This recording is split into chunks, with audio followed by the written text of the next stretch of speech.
the talk today is on stress management. Okay. I mean, again, this sounds very.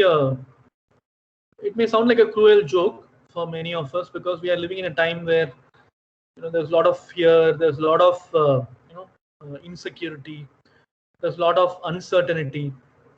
So we are not living in a normal. Yeah. Hello. Sir, actually, this is Dr. Karthik. Yes, I'd like to clarify something. As a efficient teacher, we have to encourage the students to work on everything to make avoid the fears and everything in a society.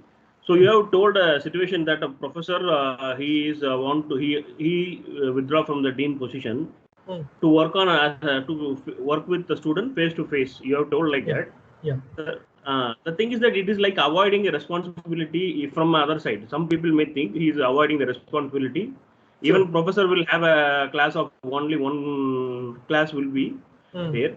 So in every IIT or NIT. So from my point of view or some other point of view, I'm not saying or I'm not blaming that it maybe look like avoiding a responsibility. So how the students will take care of that or how they will think about that? You can kindly explain in that manner. Okay. So I'll give my own personal example. Okay. So in 12th standard, I was a computer science student. Okay. And that's at some point, I had a counselor, psychologist to help me overcome a particular difficulty. So I thought I'll become a psychologist. My role model was that particular professor, counselor, psychologist. So I took the risk of doing BSc in psychology, MSc in psychology, PhD in psychology. Because at that point, some 20, 25 years ago, psychology, men doing it is like very rare. So, so my aim at that point was to become a counselor like her. But after a certain period, I lost track of that goal. So why I took psychology in first place is to become a psychologist or a counselor who can help people overcome their trouble and problem. Okay. Now I'm not a counselor, I'm a teacher now. I'm a teacher and a researcher. Okay. So if I ask me, am I happy in what I'm doing? I don't know. I keep asking myself, is this what I wanted to do in my life? Is this how I define success? See, from others' point of view, I might be very, very successful. From in fact, the same counselor, even now I'm in touch with her. She's like very happy, and she says, out of many people, many students I counseled, very few people have gone to that level. You have gone to that level. She is very happy. But is that happiness my happiness? Okay. So, similarly, this professor, I said, how can you define whether he has done something wrong or right? In fact, the first slide itself, I was explaining, isn't it? Like, who defines right, wrong, or desirable, undesirable? From his point of view, what is desirable is changing students' life, creating that curiosity in students' life. In fact, he used to tell me, when I become dean, daily what I do is signing documents. Okay, so he was signing papers continuously. According to him, that is not value adding.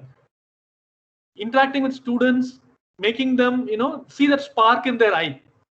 Someone who's like pushed into this engineering degree, but you create that curiosity and that person, becomes so much interested in your subject. So that is what is success to him. For him, signing papers is not success. But again, you might be signing papers which are like creating huge impact. Those papers are like, decisions which impact people.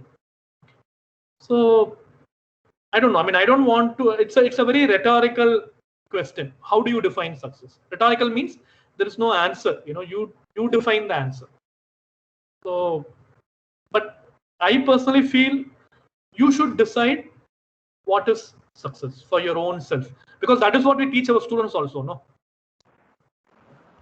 Sir, actually, you want to say that whatever our goal and everything, if suppose what I'm saying, you're saying he got a promotion, he became a director or whatever, but if it is our responsibility, what we have to be. That is our, we have to satisfy it with the, if we are satisfied with our single position, we have to stay in that position and we can help the others. That you want to say? No, I am not saying that. Again, there is no answer for it. Okay. Okay. So the answer I'm trying to say is, see, there is again, I go a little bit philosophically. There is movement versus stability. We all desire to be in the same place because that place is a desirable place. Okay, inertia, and there is also a force which pushes us towards betterment. See, we all are happy in doing what we want to do, what we are doing, but we also want to explore and move towards a new place. But again, moving to a new place, there is a fear of new place. Okay, this is what we call comfort zone. We have built a comfort zone. You may say this professor is in his own comfort zone. You may think this professor who didn't want to become dean and stayed as a teacher, he doesn't want to break his comfort zone and go. So that is the balance we have to achieve. You have to consolidate. At the same time, you should not fall in the comfort zone. So this professor who didn't want to become a dean, not because he is not capable. Okay, he is capable. In fact, this professor, he is very famous as a dean also. He was dean students at that point in IIT Madras, and he was like a very popular student dean. Okay, why? Because he created a lot of new changes. He was able to make changes. But personally, he felt, he is adding more value as a teacher rather than a dean. So this is all about where do you add value? Where do you think you add value? For example, how many of you want to become school teacher? Okay, let's say if I have to go and teach at second standard, third standard level, none of us would want to teach. Why? Because it's not high paying. It's not if you say someone is a school teacher, it's not status. On the other hand, if I say IIT professor, they will feel there's a status. But if you really see, the real value addition to anybody's life can be done only at that level, third standard, second standard. Okay, so in a true sense, that is where you can add more value. But again, adding value at college level is not like less. It's all subjective. So what I'm trying to say is, when you evaluate success, ask yourself truly, where do you add value, and do you really? And value is again subjective. Making this engineering college student become a scientist, is it value adding? Or a second standard student getting interested in maths, is value adding. Similarly, you are a college teacher, you are stopping a student from committing suicide. Okay, is it value adding? Or all your students are placed in IIM Ahmedabad and they are earning 1 crore CTC. Is it value adding? Everything is value adding. Okay, you decide what is your value, and is that the value you want to add? Am I clear? Yes, sir. Actually, okay, I can understand what you want to, and I'm not disturbing you in between. Others may not be angry. One more question I want to ask. Our educational system is like it is different now. In earlier, when we have studied like 10 year, 20 year, or 15 year before, the education system, we will learn the basics, we will learn everything. Now you can see only you can work on that. You are told about we have to explore the student or making them think outside the environment, outside the society, outside the world, how the real time environment it is working. You said that. But in 12th, 10th itself, they are nothing they're doing. They will go for a coaching center and they will study particular one mug-up and everything. And they're coming to the direct IIT, NIT or other institute. Only their aim is to pass. They don't want anything. They want a degree. So how you're expecting as to make them understand? Because still now we are facing a lot of difficulty. In IIT, I have studied from IIT, done postdoc from IIT, everything. The people, many students, actually you said, some people, they are unable to withstand the pressure. Like 13 to 14 students from in my front of 13 students have suicide because of they failed in the subject. They are unable to cope up with the studies. Yes. So how we can improve that environment? As a psychologist, you are in IIT. How you are? You may heard this environment in IIT Guwahati or IIT Delhi or Kanpur, in IIT Madras also. How we can make a change, or how we can be a better teacher to the students. We are not thinking about the high end, who will score higher score and everything. We are there to support everyone. So how about we can change the perspective of the particular students who have under a lot of pressure, and how the system we can change how they can engage them in a new environment, because IIT everything we have to know the basics. Yeah, But in 12th and 10th, they are studying only mug up everything. Thus, Sure. they are writing their coaching center. They are directly coming. But after coming to the institute, they don't know anything basics, Yeah, and they don't want to study also. So, you Yeah. kindly explain or give me a perspective. It will be helpful for everyone in every institute. Sure. And I See, will finish from this question. Yeah. No, what you asked is a very valid question, and again, this is not a question which can be answered at an individual level. You know, at a society level, at a administrative level, at a so larger cultural level, we have to address. Like you said, one, there is a lot of parental pressure. We think for us, this Three Idiots movie, I think many of you would have seen. Right from the day the child was born, we want the child to be like this, and that becomes the value system of the child. The child never asks, even now we don't ask, is this what we want to achieve in our life? Forget about students. Yeah. So one thing. We cannot change the society now, but how we can change the student's perspective? When we are a teacher, he came to us in first year itself. So I want that perspective because we cannot change the society. Yeah, I understand what you're saying. I'm telling you how difficult it is to change things. So one thing I do, if you want action plan, one thing I do is being non-judgmental, which means in my class, if a student doesn't perform well, okay, I don't label him or her as a dumb student. He is here. If he has cracked JE, it means even if he is mugging up things and being here, he is capable. Okay, but his capability is somewhere else. Okay, that is where I said you help the student find out what he or she wants to learn. Okay, at a matured level, he might be good in guitar, or he might be good in football, or this girl might be good in something else, making YouTube videos. Okay, so at least don't be judgmental in your course and say you're useless. Help them find out their own interest. So again, you may say, is it my job as a maths teacher? Should I help him become a good theater artist? But at least don't label him as useless. And so that is one good thing about IIT is we have a strong humanities and social sciences, especially IIT Hyderabad. We have something called creative arts.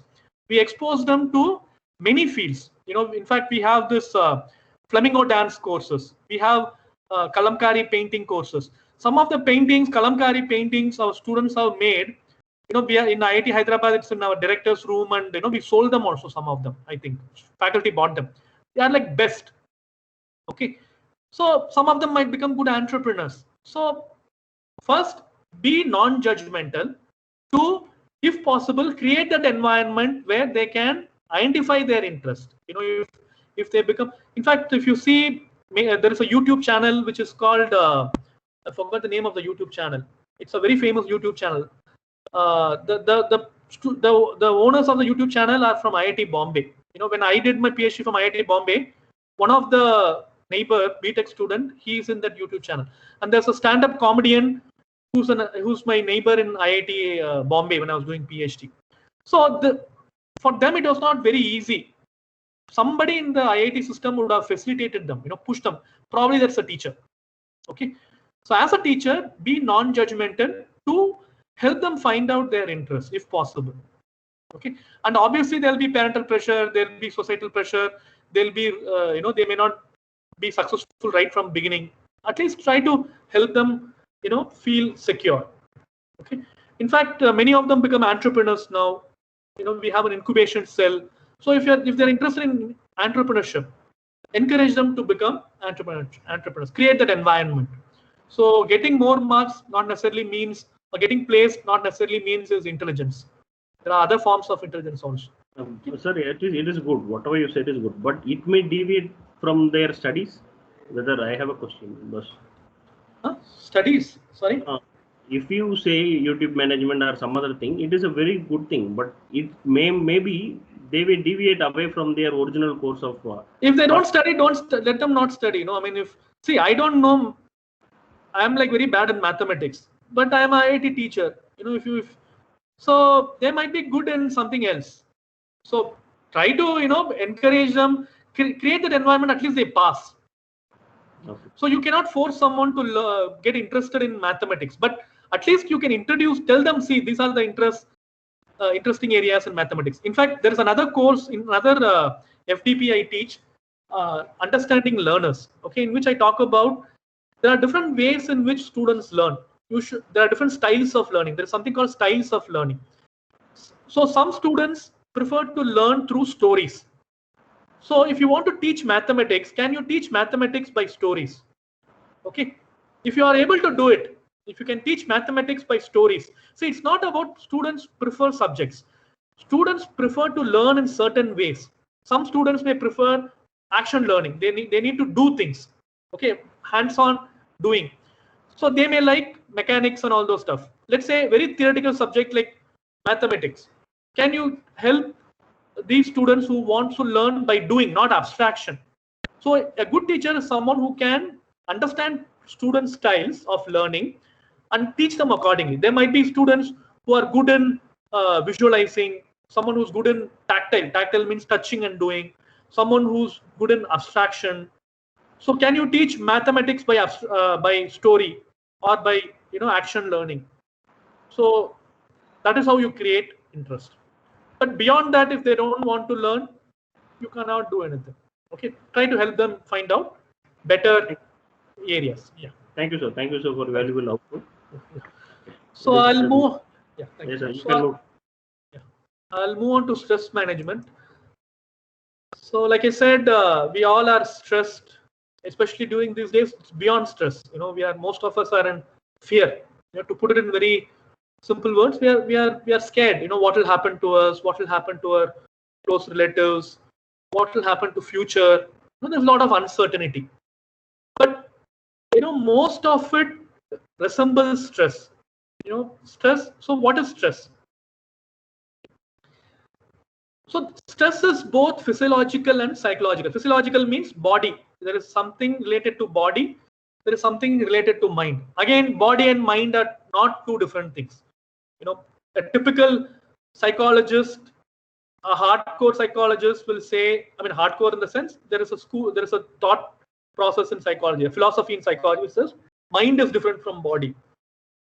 But in a true sense, mind and body are closely interrelated. Okay. So if you worry, your body gets affected.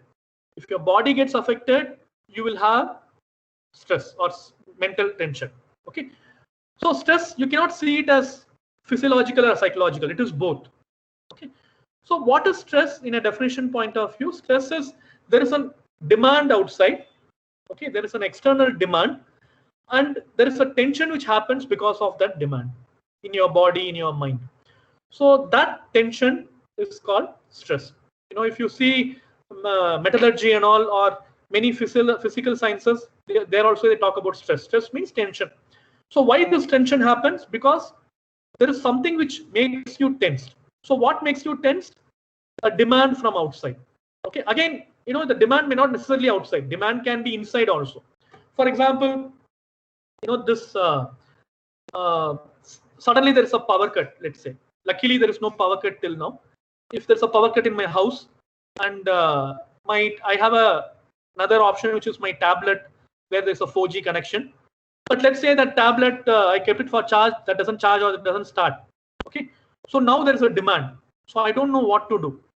Okay. So it makes me stressed. So in a hurry, I don't know what to do. And I get sweat, I get tension and all those stuff. Okay.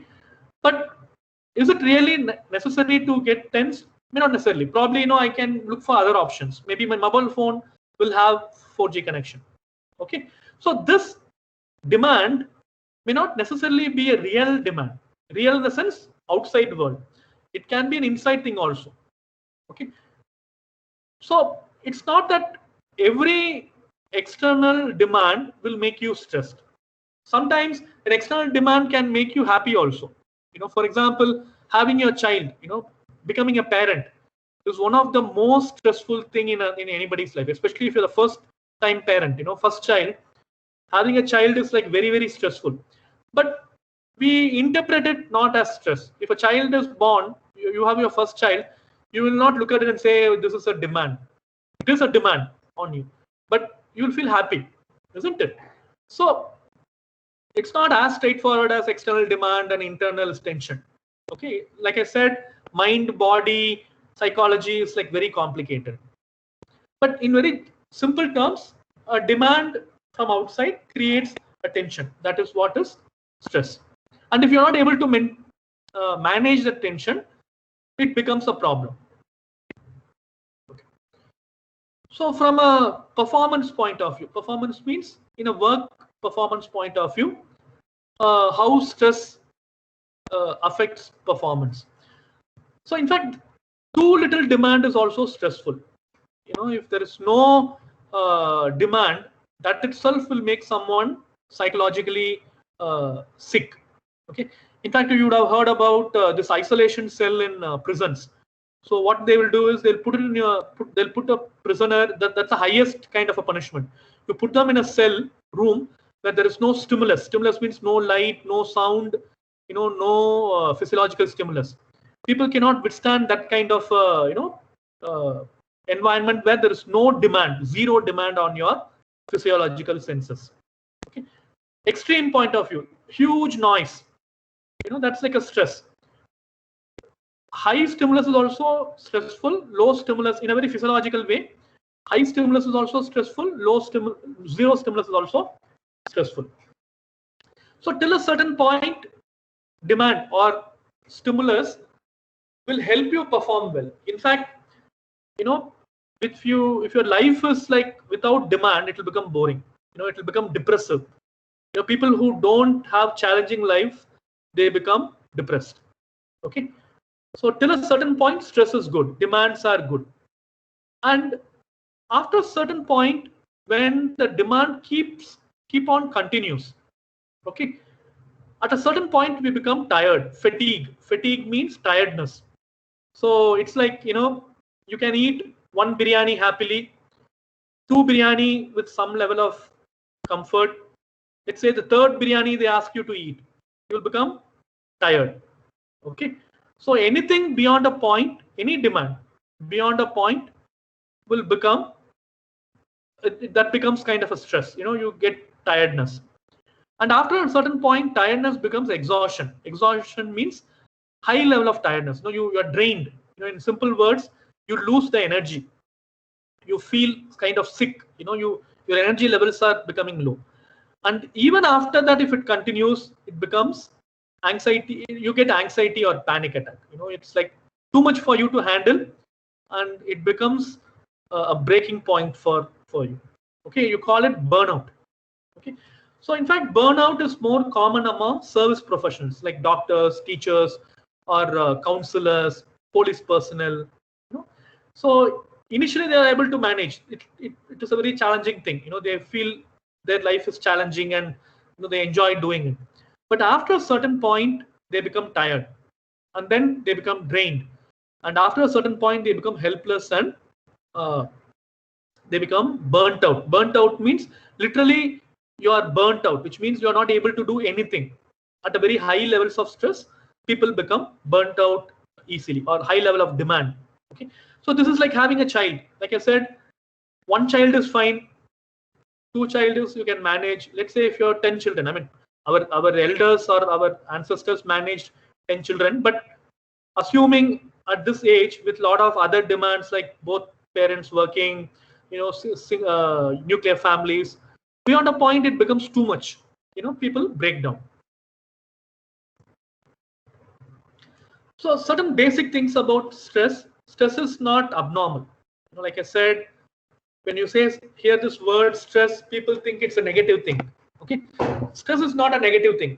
It is actually normal. You know, if there's a demand, you'll get stressed, and till a certain point, stress is good.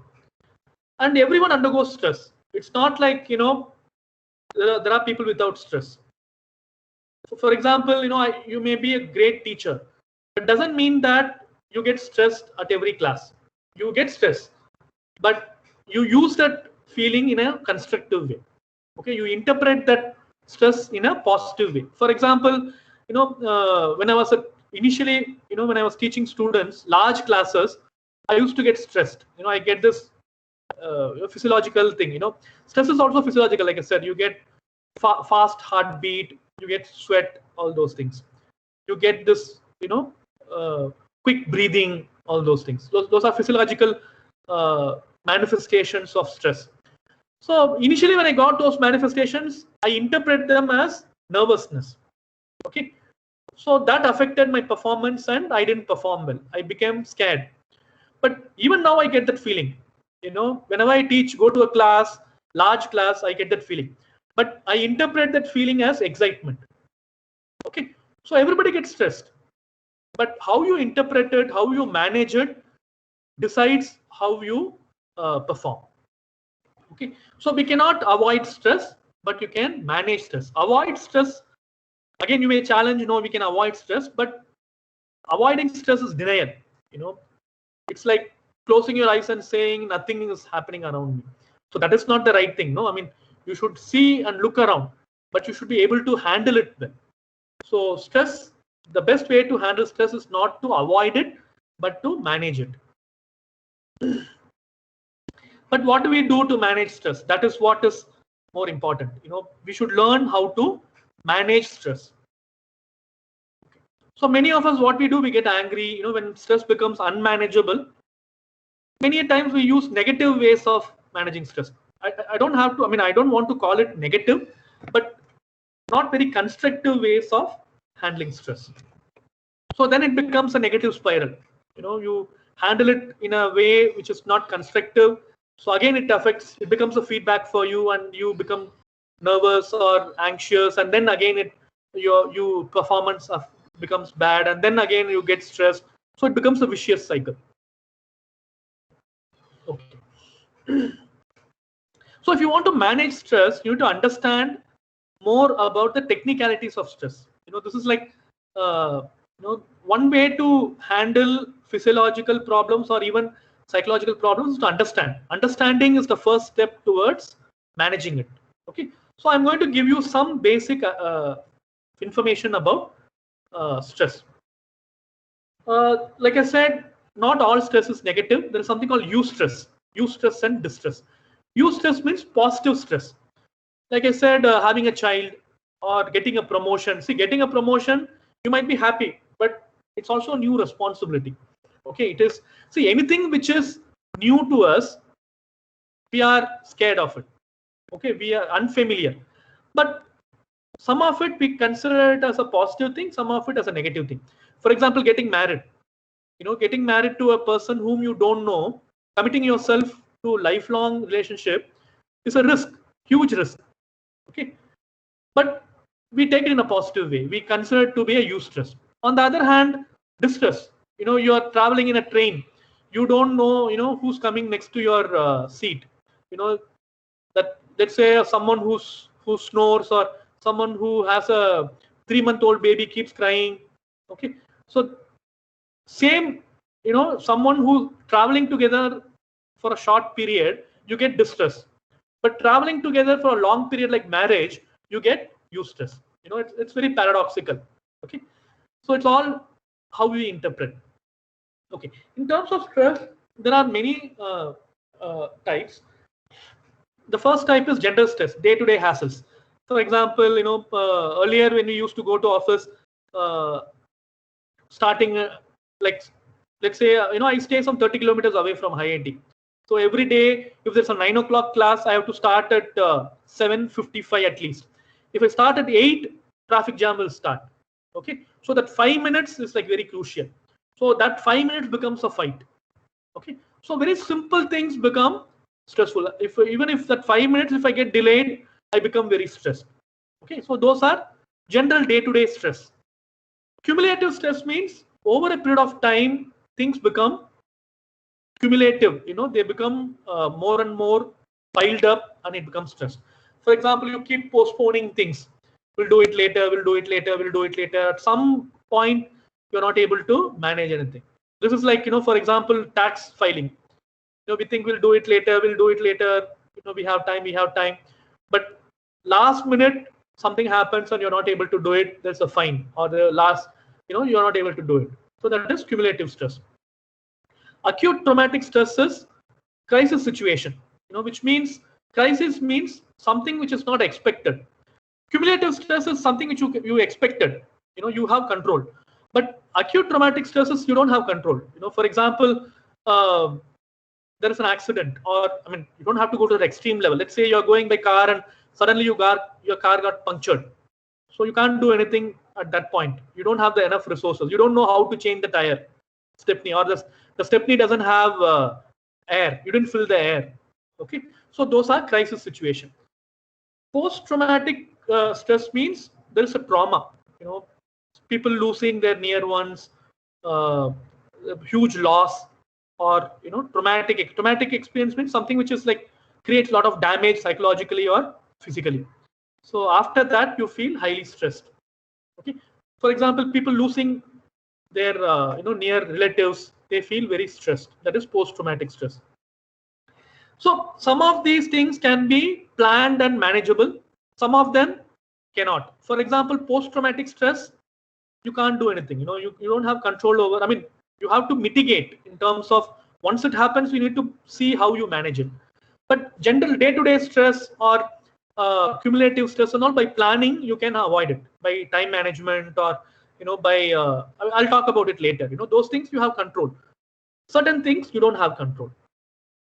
So whatever be the stress, body reacts more or less in the same way. So these are like psychologically you may see them differently, but for any person, for a body, physiological person, it's only two things: fight or flight.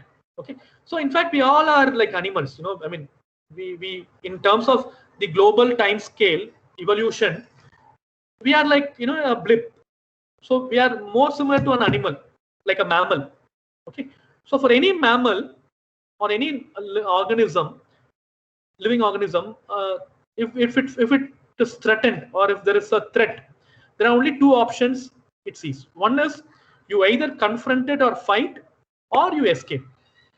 Similarly, we also, in a situation, stressful situation, we have to decide unconsciously. We decide either to face it or avoid it. So each one of these have its own consequences. Do we need to fight or do we need to flight? Which is more good, or which is more wise? It depends. Okay, for certain situations you need to confront. For certain situations you need to avoid, or time being you need to avoid. Time being, after that you need to encounter, you need to face it. So there are many many ways. Okay. So what happens during this threat perception? Physiologically, what happens? If there is a threat, the threat can be physiological threat, psychological threat, social threat. Physiological threat means you are sitting and let's say there is like it's very hot. Okay, so that's like a physiological unbearable heat. Okay, so that's a physiological threat. It can be psychological threat. You are worried that you lose your friend, or your spouse. There is a fight. There is a misunderstanding with your spouse or your boss. There is, he is putting pressure on you to finish a job. So psychological. It can be social also. Social means societal pressure to do something or not to do something. Let's say you want to marry someone, but your parents don't want, or the society doesn't want you to marry that person. Okay, so that's a societal pressure. So any type of pressure, body will react same way. The first is alarm stage. Alarm means your body will become, it will become hypersensitive kind of a thing.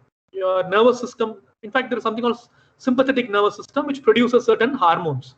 Okay, so all these, if you have studied biology, you will know all these adrenaline and all those things will secrete. So you become an alert state.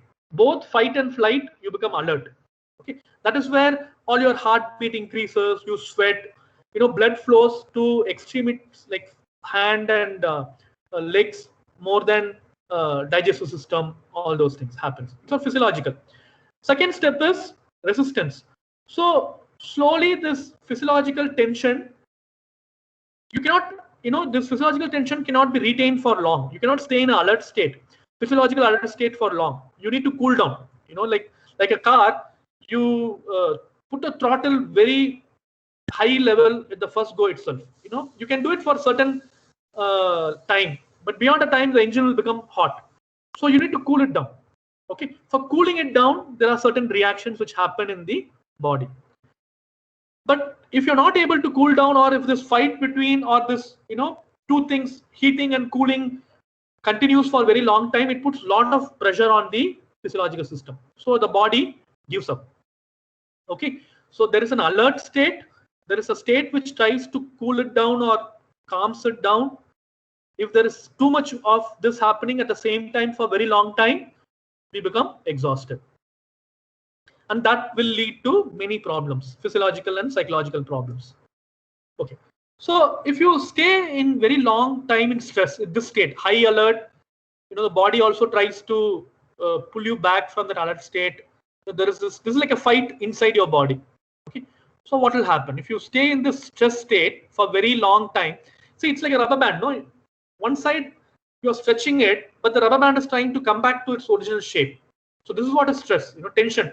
Tension means you're pulling it, but there is a resistance to come back or resistance to pull. So if you stay there for very long, what will happen? Many things can happen. Bodily, psychologically, many things can happen. So these are the problems which can happen.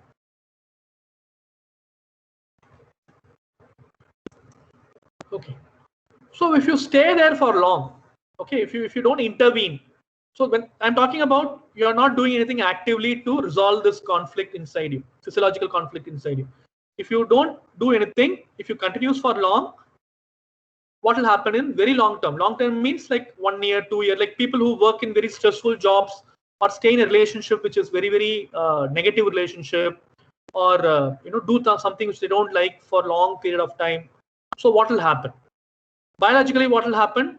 It can lead to psychosomatic disorder. For example, tension, heart attack. If you have tension, people who don't like their job and they do it for very long years, there are more chances they'll get heart attack. Okay. For example, police people are more prone to heart attacks. One, because their lifestyle itself don't allow them to exercise and all. But even if they exercise, they are in tension for a very long time, so they may get heart attack. Okay. Psychosomatic means psychology affecting body, like heart attack, ulcer, tension headaches, asthma, all those things.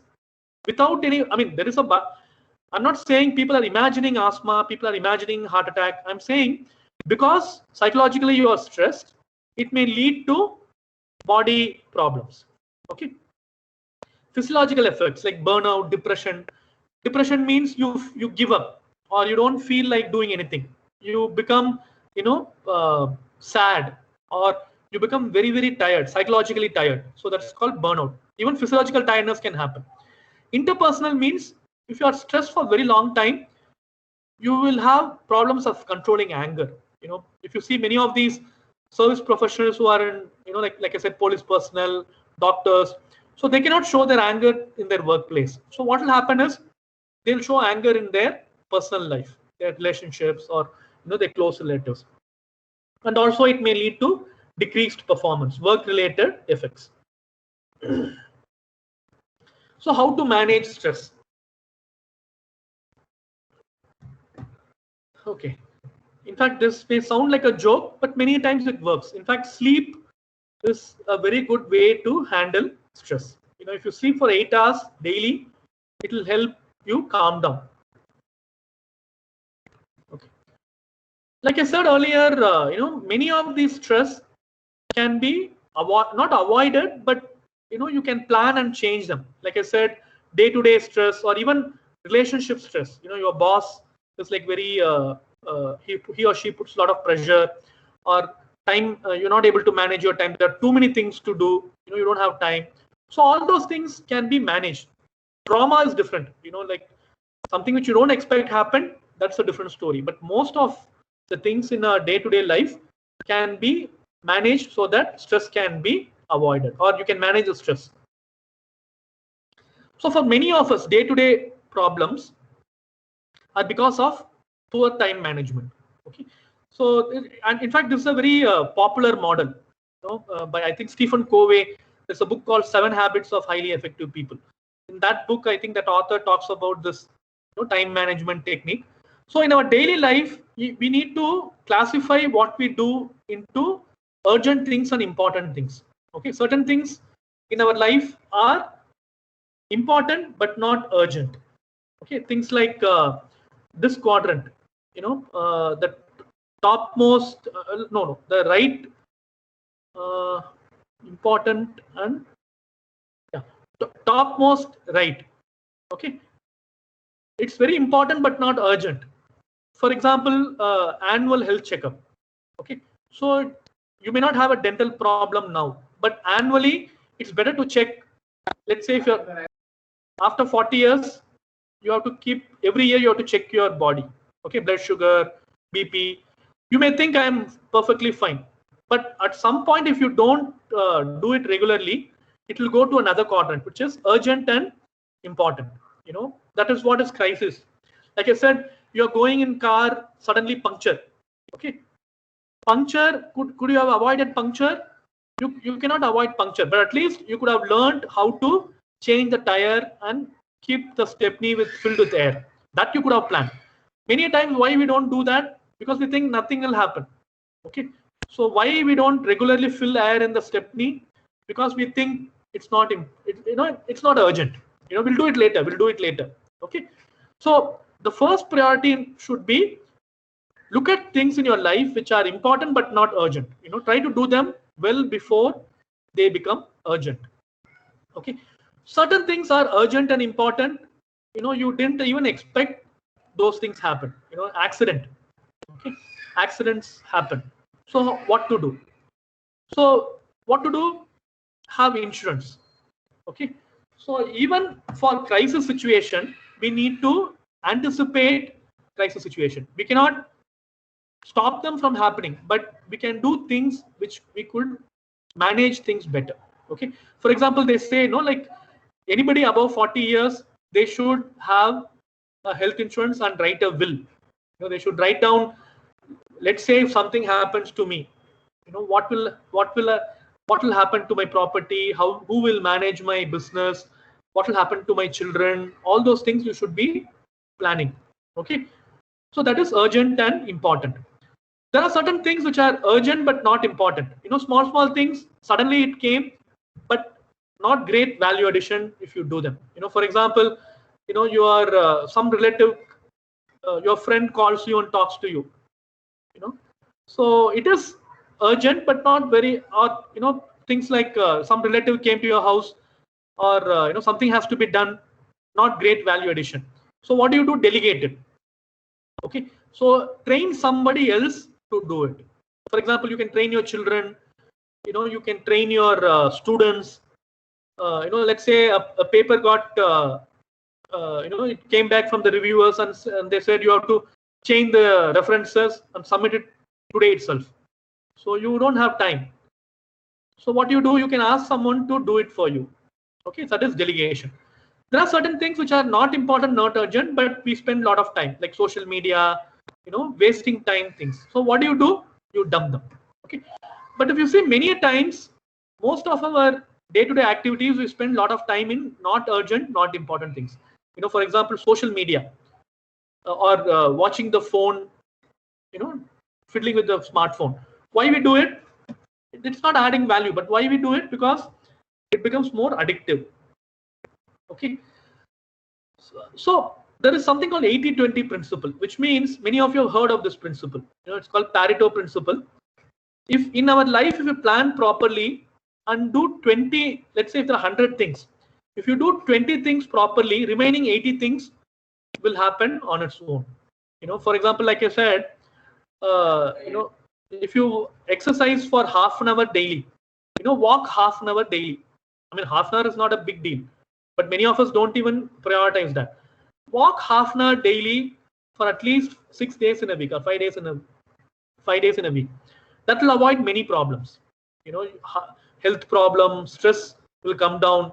You can walk with your spouse. Okay, so it will help in relationship. So small things, if you do properly, large things will fall on its own. For example, not procrastinating, not pushing things for tomorrow. Small things, if you do it today itself, many things will settle. So focus on those small things which may have large impact. Okay, so that's called dominoes effect. Dominoes effect means one small thing, if you do it in the right way, it will help in all the other things.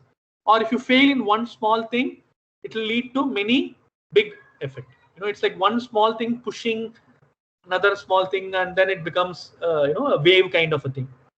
So everything starts with a small change. Okay.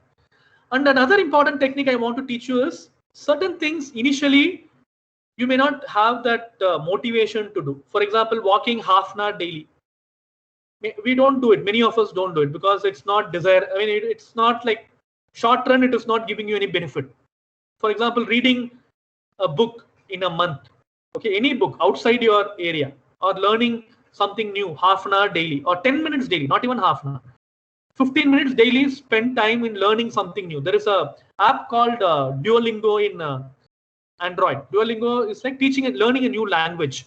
Okay, you have to spend only 10 minutes daily. In 2-3 years, you can learn a new language. You can learn German language or French, just 10 minutes. But why we are not able to spend it? Because daily at that 10 minutes is not rewarding. In long run, it is rewarding. In short run, it is not rewarding. So how to make something rewarding, which is not short run rewarding? What you do is you make it as a habit. Habit means if you do it continuously initially for, in fact, they call it 40 days challenge. If you do something continuously for 40 days, it becomes a habit. Then automatically you will do it. Not doing it will make you feel bad. Okay, so make it something as a habit. And if you do it for 10,000 hours, you become a master, which means you become the best in that field.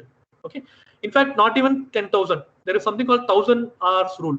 If you spend 1,000 hours in one single thing continuously, you become a master. Master means you become an expert in that area. Okay. Okay. And obviously, health, physiologically, it's very important to take care of yourself. In fact, if you have a strong body, it will lead to a strong mind. Vice versa. If you have a strong mind, it will lead to strong body. So how will you create? Because when you say mind, where is mind? Mind is the entire body is mind. It's not just the brain. Your sensation, your feelings, your social life, everything is mind. Okay. So for holistic, health, you need to take care of your body also. You cannot, you cannot deny that you need to have a strong body. You cannot neglect your physical health. One, eating healthy. In fact, there is a very strong evidence which shows having more sugar in your diet will lead to stress, high stress, and maybe even depression. Okay, because it has some hormonal impact, and hormones have a connection with how we feel. Okay, exercising regularly. So if you exercise, it creates certain neurotransmitters like endorphins, which will make you feel psychologically happy. There is something called endorphin. There is something called runner's high. Some of you heard of it. If you are a runner, if you run daily half an hour or 40 minutes, you get a physiological kick. It's like taking a drug. It's like taking morphine. It's a natural morphine which it creates in your body. Exercising regularly, sleeping well. If you exercise regularly, you will sleep well. Active lifestyle. In fact, one important challenge we face in our life now is sitting for long hours. Even in this class now, I'm sitting for 2 hours. You're sitting there. Try to have something like standing and working. Now we have this desk where you can stand and work, take breaks in between, walk in between, all those things. And me time. Me time means spend at least 10 minutes for your own self. Do nothing. Just be with yourself. You can call it meditation. You can call it me time. Or you do something for your own sake. Like something like walking, jogging, or listening to music. Spend that 5 minutes or 10 minutes for your own self. So this will create a dominoes effect. 10 minutes for your own self will give you energy, enough psychological energy to sustain for the entire day. Okay, bringing in harmony. which means understand that everybody is connected. So you cannot pain someone and prosper. That philosophy of live and let live. If you let others be happy, happiness will come back to you. Okay. And also following moderation. Following moderation means extreme is always bad. I know people who do yoga for 4 hours in a day, 3 hours in a day. That is like extreme. It is not anything beyond a certain level will become bad. Okay. So whatever you do in moderate levels. I mean, nothing is bad, nothing is good. Everything, if you do it in moderation, it will help. Okay. Okay. So many of us, feel that sleep helps. In fact, it helps. Sleep is the best way to manage stress. And let's say, if you stress immediately, okay, all these things are long term. Right now, there is something which is very stressful. There is a demand. How do you manage it? There are many breathing techniques. Many of you may know also. And many of them, if you do it long run, it will help. I'm not talking about yoga or this thing. Very simple technique. Yoga is also good. There are certain breathing techniques like pranayama and all is like very useful. One simple technique is deep breathing. Okay, deep breathing means don't take very shallow breathings. Take deep breathings. And there is something called diaphragmatic breathing, which means when you breathe, which part of your body moves. The best way to breathe is your stomach should move. If you take a deep breath, if your stomach comes out, then it means you're breathing rightly. If your chest comes out, then it means you're taking short breaths. Okay. And a very simple technique is observing breathing. If you're tensed, just stay calm. Look at your own breathing. In fact, there's a technique called Vipassana technique, which is mindfulness technique, which talks about initial stages of that meditation is observe your breathing. When you breathe, observe, focus on how you breathe. Okay. So these are some of the techniques which you can learn. These are like higher level techniques. So like yoga, mindfulness, progressive relaxation. I'll tell you quickly about progressive relaxation. Progressive relaxation means just lie down. In yoga, they call it savasana. No, like you lie down without doing anything. Just lie down flat, close your eyes, and take your focus to each part of your body. Just focus on your leg, foot, fingers, toes, and then be there for 5 seconds, and then move towards your calf muscle. I mean, you have to focus there. Lie down flat and focus there slowly, and then to your knees, and then to your thighs, and then to your hip, and then to your abdomen, and then to your chest, and then to your neck, and then to your head, and then to your each hand. So you do it some 5-6 times. Just focus there. You'll feel very relaxed. In fact, I'm telling about very basic method, but this progressive relaxation technique has many ways of doing it. You have to focus there, make it tight, and then relax it. All those things are there. Okay, but this itself will help. Savasana, focusing on each part of the body for few seconds, for a few times, it will give you a lot of relaxation. Okay, and also changing our attitude. One way to, like I said, one way to handle relationship-related stress is empathy. Try to look at things from other person's point of view. Cognitive restructuring, which means, let's say if there's a challenge, look at it as an opportunity. There is something called meaning making. Meaning making means you see what positive thing is there in that. Okay, and humor. In fact, there is a Tirukkural. I'm a Tamilian. There is a Tirukkural which says the best way to handle demand or bad things in life, handle adversities in life is laugh at them. Like ask yourself, maximum what will happen? We will die. Ultimately, everybody is going to die. So there is nothing like most damaging thing. Everybody is going to die, and maximum which can happen is die. So laugh at it. Okay. So I'll stop here. We have reached 10:30. Sorry, 11:30. I'll stop here, and yeah, this is like if you understand at the scale of large scale of things, we are small. Don't take things too seriously. Many of our stress will go away. Okay. So again, I'd like to thank everyone for listening.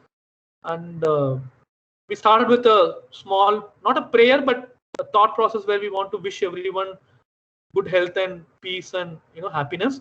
Similarly, we try to end this session by having the thought process. Let's wish everyone. We are in a very difficult time.